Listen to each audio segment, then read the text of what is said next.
Six is, and this is the crucial part, is- and this is a skill. This is part of that technical, non-technical part, like technical, social part of being a high-level cloud professional is you need to have troubleshooting and problem-solving skills. That's the ability to diagnose and resolve technical issues efficiently. So this is also what I teach my students in my boot camp. Is you have to think, let's start thinking like an engineer. I don't ever try to spoon feed answers when they run into problems. When they ask me a problem, I reiterate back to them, okay, what is it you're trying to do? What is it that it's doing that's in error? And how let's find out how you can how what are ways you can go about trying to get to the output or resolution that you're looking for. Because in order to be a good engineer, you have to get really good at just asking really good questions, meaning asking yourself really good questions to think through a problem.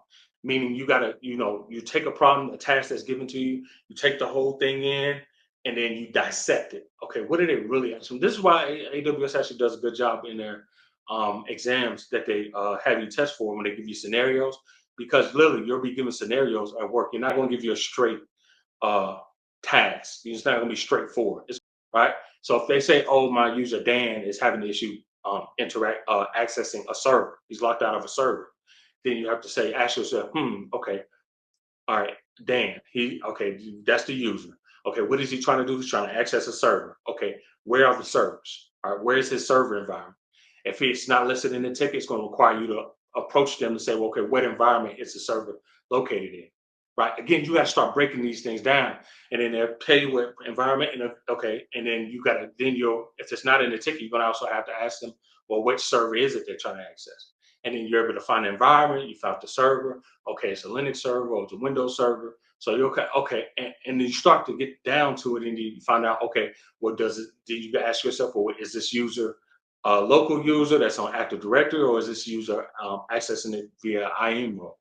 Well, if they're accessing the IAM role, then that means you got to go to your IAMs to see if that, IAM permission has expired, if they're locked out, what have you, or if it's a local user based on AD, Active Directory, where you got to go to Active Directory, see if they've been locked out, their account been timed out, or what have you, they've been removed. Again, problem solve. This is all trouble. You got to learn to basically take big problems and break them down into pieces. Doesn't mean you're going to know it all. Nobody knows it all, but you have to have that skill of being able to solve problems. All right, and most importantly, solve problems under pressure. Especially if you're on call, they call you 2 o'clock in the morning. There's a red alert going out, a production server down, and trust. There's always, when it comes to like especially immediate emergency issues, always trust, and especially working with an organization. Unless you work for yourself, but if working under a big organization, they're always going to have smarter engineers on the call. So the pressure is not going to be all on you to perform a specific task. And we don't really look down on engineers who don't know it, because we all didn't know something at one time. It's when you do know, when you do obtain that knowledge. Did you write it down? Did you take notes? Are you learning from it? I'm having to retell you the same thing over and over. Because if I'm having to tell you the real thing, same thing over and over, that means you're not investing in your problem solving ability, because you're not investing in your tool belt of obtaining knowledge and retaining knowledge.